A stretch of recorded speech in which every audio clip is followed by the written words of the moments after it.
মাত্র ১,০০০ টাকা আর একটি সাইকেল সম্বল নিয়েই শুরু হয়েছিল স্বপ্নের পথ চলা। চারপাশের বাধা, সমালোচনা কিংবা প্রতিকূলতা কোনোটিই থামাতে পারেনি নোয়াখালীর তরুণ রায়হানকে।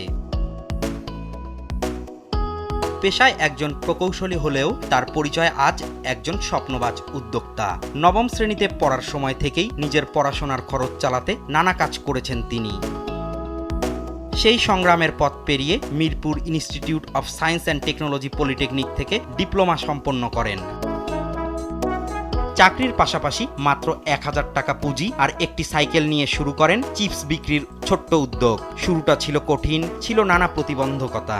আমি প্রথমে ব্যবসা করতে গিয়েছিলাম, তখন কিন্তু আমি বাধার সম্মুখীন হয়েছি। আমাকে রাস্তায় দাঁড়াতে দিবে না, এখানে দাঁড়ানো যাবে না, আমি থানায় জিডি করতেও বাধ্য হয়েছি। সাইকেলটা মূলত একটা স্ট্যান্ডার্ড জিনিস। সাইকেল নিয়ে আমি বাসায় মালামাল নিয়ে চলে আসি। সাইকেল সাজানোর পরে একটা দোকান হয়ে যায়, আর ফুটকাটটা নিলে একটা রাস্তা দখল হয়ে যায়। তাতে হয় মানুষের চলাচলের সমস্যা হতে থাকে।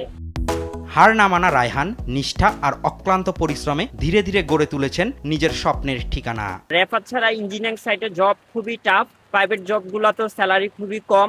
আমি আমার যে ব্যবহারের সাইকেল, এই সাইকেলটাকে আমি কাজে লাগালাম। তো আমি ঢাকায় মূলত একাই থাকি। আমার মা বাবা ভাই বোন তারা দেশেই থাকেন। তবে মোটামুটি আমার খরচটা এখন যায়, আর পরিবারকে একটু সামান্য সাপোর্ট দেওয়া সম্ভব হয়ে থাকে।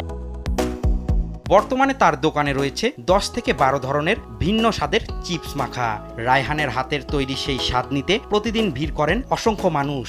এমনকি বিভিন্ন অঙ্গনের পরিচিত মুখ ও সেলিব্রিটিরাও ছুটে আসেন তার দোকানে।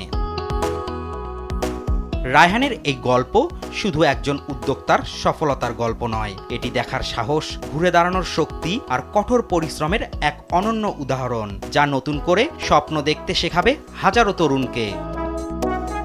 সৈয়দ মাহবুব, দেশ টিভি, ঢাকা।